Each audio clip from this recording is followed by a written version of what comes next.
नमस्कार दोस्तों, आप सभी का मेरे चैनल पर स्वागत है। तो इस वीडियो में हम बात करेंगे कि एचडीएफसी का ऐसा कौन सा म्यूचुअल फंड है जिसमें कि हमें सिर्फ 800 रुपये की एसआईपी करनी है और अगर हम 800 रुपये की एसआईपी करेंगे तो हमें 1 करोड़ से ज़्यादा का रिटर्न मिल सकता है। तो मेरी आपसे रिक्वेस्ट रहेगी कि आप इस वीडियो को पूरा देखें, क्योंकि इस वीडियो में मैं आपको बहुत ही इंपॉर्टेंट इन्फॉर्मेशन देने वाला हूँ। तो इस वीडियो में मैं आपको बताऊँगा कि एक ऐसा एचडीएफसी का म्यूचुअल फंड है जिसमें कि आपको सिर्फ 800 रुपये की एसआईपी करना है, उसके बदले में आपको 1 करोड़ से ज़्यादा का रिटर्न मिल सकता है। तो सबसे पहले हम कैलकुलेटर को ओपन करेंगे और यह समझेंगे कि हमें कितना अमाउंट इन्वेस्ट करना पड़ेगा और हमें कितना परसेंट का रिटर्न मिलेगा और कितने समय के लिए हमें एसआईपी को करना पड़ेगा।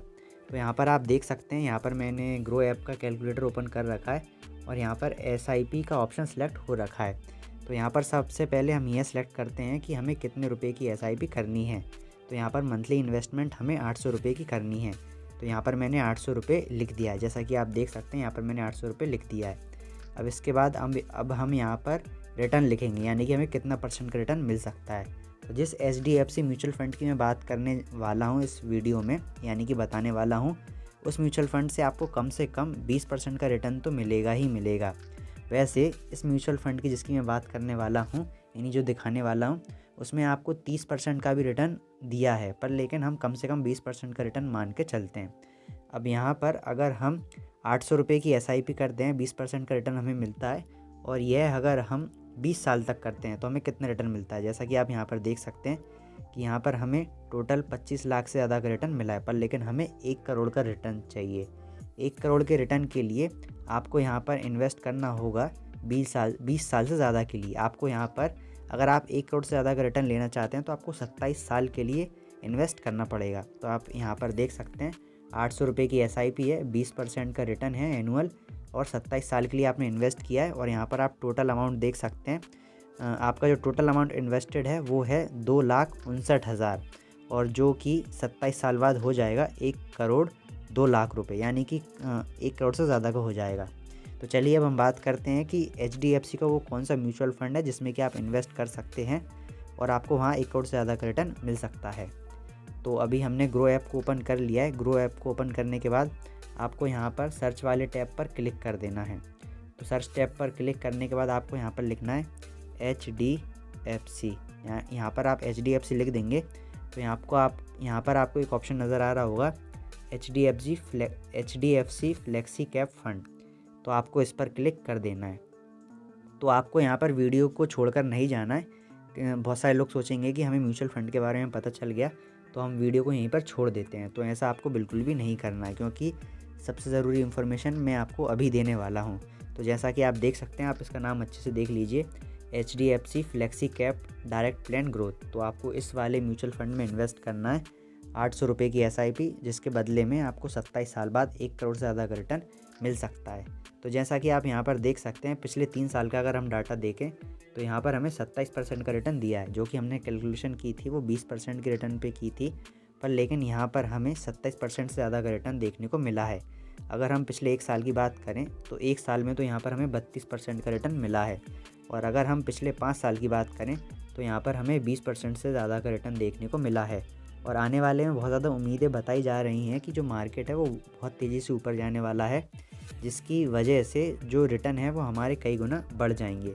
तो आप यहाँ पर देख सकते हैं। तो यहाँ पर हमने जो कैलकुलेशन में रिटर्न लिया था वो 20% लिया था और यहाँ पर आपको 25-30% का रिटर्न देखने को मिल रहा है, पर लेकिन हम कम से कम मानकर चलते हैं कि हमें 20% का रिटर्न तो मिल ही जाएगा। और यहाँ पर आप और भी चीज़ चेक कर सकते हैं, आप इसका NAV भी चेक कर सकते हैं। इसका NAV है 1,652 रुपये और यहाँ पर इसे 4 स्टार की रेटिंग दी गई है।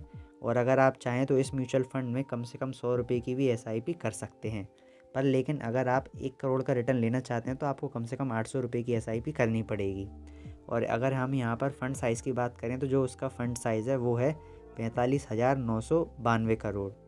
अब इसके बाद अगर हम इसकी होल्डिंग्स की बात करें तो यहाँ पर इसकी होल्डिंग में यहाँ पर इसने 44 स्टॉक्स में इन्वेस्ट कर रखा है। यहाँ पर आपको सारी डिटेल नज़र आएगी कि यहाँ पर कितना परसेंट पैसा किस बैंक में, मतलब किस कंपनी में इन्वेस्ट करके रखा है। जैसे कि इसने इस म्यूचुअल फंड ने एचडीएफसी बैंक, आईसीआईसीआई बैंक, इन सारी कंपनियों में इन्वेस्ट करके रखा हुआ है। वैसे तो समय के साथ साथ जो म्यूचुअल फंड का मैनेजर होता है वह अपनी इन्वेस्टमेंट को डाइवर्सिफाई करता रहता है, यानी कि किसी कंपनी में से इन्वेस्टमेंट कम कर लेता है और किसी कंपनी में इन्वेस्टमेंट बढ़ा देता है। तो जो मैनेजर है वो अपने हिसाब से चीज़ों को एडजस्ट करता रहता है। सबसे पहले तो इस म्यूचुअल फंड की सबसे ख़ास बात यह है कि आपको नाम से ही पता चल रहा होगा, HDFC flexi cap fund. Flexi cap fund का डायरेक्ट फंडा ये रहता है कि जो यह म्यूचुअल फंड है इसके पास कोई रिस्ट्रिक्शंस नहीं है कि इसको सिर्फ छोटी कंपनियों में ही इन्वेस्ट करना है या फिर बैंकिंग सेक्टर में ही इन्वेस्ट करना है। जो इस म्यूचुअल फंड का मैनेजर है ना, वो किसी भी कंपनी में इन्वेस्ट कर सकता है जिसमें उसे लगे कि हाँ हमें ज़्यादा रिटर्न मिल सकता है। इसीलिए इस म्यूचुअल फंड को फ्लेक्सी कैप फंड बोला जाता है। फ्लेक्सी कैप फंड यानी कि ये फ्लेक्सिबल है, यानी कि किसी भी कंपनी में जो इसका फंड मैनेजर है वो इन्वेस्ट कर सकता है। जैसे कि आपने नाम सुना होगा स्मॉल कैप फंड या फिर लार्ज कैप फंड। तो इनमें क्या होता है, स्मॉल कैप फंड में जो मैनेजर रहता है ना, उसे छोटी छोटी कंपनियों में ही इन्वेस्ट करना पड़ता है क्योंकि वो स्मॉल कैप फंड है। बहुत सारे डिफेंस फंड होते हैं, डिफेंस म्यूचुअल फंड, तो उसमें क्या होता है कि जो फंड मैनेजर होता है वो डिफेंस के ही स्टॉक में इन्वेस्ट करता है। तो यहाँ पर आपको नाम से ही नज़र आ रहा होगा फ्लेक्सी कैप फंड, यानी कि जो उसका फंड मैनेजर है वो सिर्फ उसी कंपनी में इन्वेस्ट करेगा जिस कंपनी में ज़्यादा रिटर्न मिल सकता है। तो जैसा कि यहाँ पर होल्डिंग्स में आप देख सकते हैं 44 कंपनियाँ हैं। आगे चलकर समय के साथ साथ यह बढ़ भी सकती हैं, घट भी सकती हैं। जो फंड मैनेजर है वो अपने हिसाब से इन चीज़ों को एडजस्ट करता रहेगा। अगर आप चाहें तो आप इनकी कंपनियों के बारे में भी देख सकते हैं। अगर आप चाहें तो वैसे देखने की कोई ज़रूरत नहीं है। अगर इस म्यूचुअल फंड के मैनेजर ने इनको सेलेक्ट किया तो कुछ सोच समझ कर ही किया होगा, और कुछ समय बाद यह कंपनियों की जो लिस्ट है वो चेंज हो जाएगी क्योंकि म्यूचुअल फंड का जो मैनेजर है वो इन्हें समय के साथ साथ चेंज करता रहता है। इसी के साथ साथ आप इसका expense ratio, exit load tax, इनको भी चेक कर सकते हैं। तो जैसा कि आप यहाँ पर देख सकते हैं, जो उसका एक्सपेंस रेशियो वो 1% से कम है, और किसी भी म्यूचुअल फंड का एक्सपेंस रेशियो अगर 1% से कम होता है तो वह अच्छा माना जाता है। तो जो उसका एक्सपेंस रेशियो वह है 0.89, जो कि हम कह सकते हैं कि ज़्यादा गंदा भी नहीं है और ज़्यादा अच्छा भी नहीं है। और एग्जिट लोड आप यहाँ पर देख सकते हैं। अगर आप लॉन्ग टर्म के लिए इन्वेस्टमेंट कर रहे हैं तो एग्जिट लोड आपके लिए कोई काम का नहीं है, यानी कि कोई आपको एग्जिट लोड से नुकसान नहीं होगा अगर आप लॉन्ग टर्म के लिए इन्वेस्टमेंट कर रहे हैं तो। और आप टैक्स की इन्फॉर्मेशन भी देख सकते हैं। अगर आप 1 साल के अंदर अपनी इन्वेस्टमेंट को बाहर निकालते हैं तो रिटर्न्स पर आपको 15% का टैक्स देना पड़ेगा, और अगर आप 1 साल के बाद अपनी इन्वेस्टमेंट को विड्रॉ करते हैं तो आपको 10% का टैक्स देना पड़ेगा 1 लाख से ज़्यादा की रिटर्न पर। तो आप यहाँ पर टैक्स और चार्जेस वगैरह को भी अच्छे से देख सकते हैं। ये भी आपके लिए बहुत ज़्यादा इम्पोर्टेंट हो सकता है। इसी के साथ साथ मैं यह कहना चाहूँगा कि अगर आपको इस वीडियो में जो मैंने म्यूचुअल फ़ंड बताया है, अगर आपको इस म्यूचुअल फ़ंड के बारे में कोई जानकारी चाहिए या फिर आपको लगता है कि इससे भी कोई बेहतर म्यूचुअल फ़ंड है, तो आप मुझे कमेंट में उस म्यूचुअल फ़ंड के बारे में भी शेयर कर सकते हैं। और इस वीडियो में जो भी मैंने आपको समझाया है, अगर आपको वो चीज़ समझ में नहीं आई हो तो आप मुझसे कमेंट करके पूछ सकते हैं। मैं आपकी हेल्प करने की पूरी कोशिश करूँगा। तो इस वीडियो को हम यहीं पर समाप्त करते हैं। अगर आपको म्यूचुअल फ़ंड के बारे में यह नहीं पता है कि म्यूचुअल फ़ंड में इन्वेस्ट करने पर हमें कौन कौन से चार्ज देने पड़ते हैं और कौन कौन से चार्ज लगते हैं, तो इनके बारे में अगर आपको जानकारी नहीं है तो स्क्रीन पर आपको कुछ वीडियो दिखाई दे रही होंगी।